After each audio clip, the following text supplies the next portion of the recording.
Science and philosophy rely on a single metric, the inquiry into why.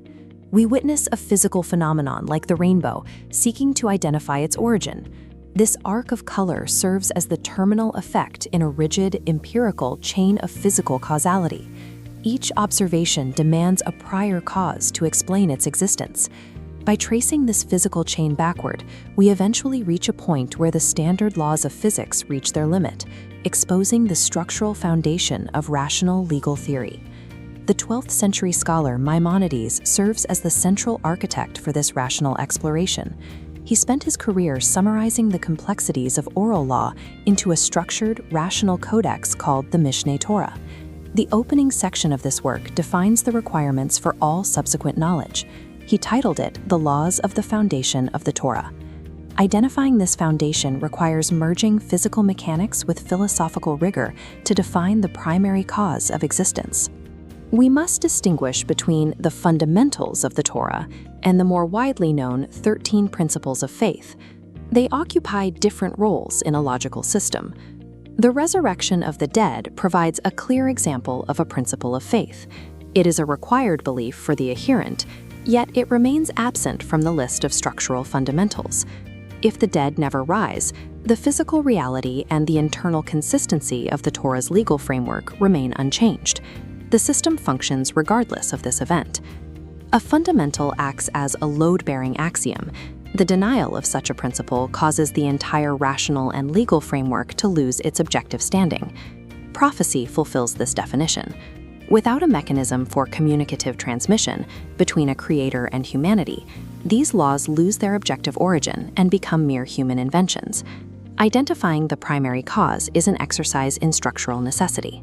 It establishes the indispensable anchor upon which all objective existence relies. Our physical regression begins with the immediate cause of the rainbow, light rays refracting through water droplets in the atmosphere. These wavelengths trace directly back to solar radiation emitting across the vacuum of space. That radiation originates from extreme thermodynamic heat generated within the core of the star. This heat results from immense gravitational force condensing all solar mass toward a central point. Gravity itself leads back to the dawn of the universe, where the four fundamental forces existed in a unified state. This brings us to the physical boundary condition, the singularity. At this point, the entire mass of the universe occupies an infinitely small space. Following this chain of causality forces human reason to a threshold where the mechanics of time and space cease to function. General relativity defines a strict relationship between mass and spacetime. Condensing infinite mass into zero space creates infinite gravity. Under infinite gravity, time halts. With the pace of time effectively frozen at the singularity, it becomes impossible for any matter to change states. A common materialist objection suggests that the universe appeared randomly, citing quantum fluctuations where particles flash in and out of existence. This model fails because a quantum fluctuation requires a pre-existing spatial and temporal context. A particle can only flash into an existing universe.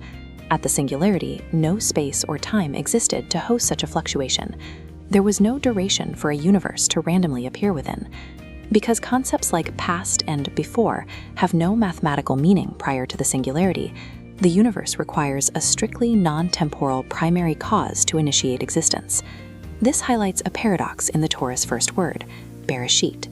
It means in the beginning of, yet is grammatically isolated without a temporal modifier. Translating it as in the beginning of time contradicts the singularity. Time is a created effect, not the universe's container. Bereshit serves as a declaration of the ultimate, non-temporal primary cause that precedes the creation of space-time itself. If the universe originated from a specific cause rather than a random fluctuation, it carries an inherent purpose. The root of the word points to this intentionality, linking the creation of the heavens and earth to a specific vision. The opening of Genesis presents a rational proof defining the active, intentional anchor for all of reality. Most people imagine creation through the carpenter model. This suggests a creator who builds a system, initiates motion, and then departs. In this model, a table maintains an independent existence long after the carpenter has finished their work. Physical reality possesses no such independent existence. It lacks the internal power to sustain its own being. Maimonides proposes an alternative, the thinker model. Think of a complex idea or character held within your mind. The moment your concentration breaks, the projection dissolves. Physical reality exists only because it is being actively and continuously maintained in the present by the primary cause. Creation operates as a constant, ongoing, millisecond to millisecond projection, requiring absolute intention to remain in existence.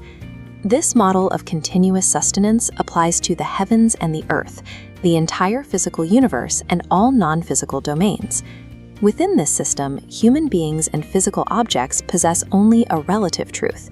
While we are real relative to one another, our entire plane of existence functions as a projection when compared to the primary cause. Maimonides defines the primary cause as the ultimate reality. It is completely independent and entirely unreliant on the universe or any human action. Human adherence to law and morality does not provide energy to this cause. Instead, it aligns human agency with the intentional structural vision of the universe. Acknowledging this non-temporal, constantly sustaining primary cause fulfills a rational requirement for the existence of objective physical science and moral law.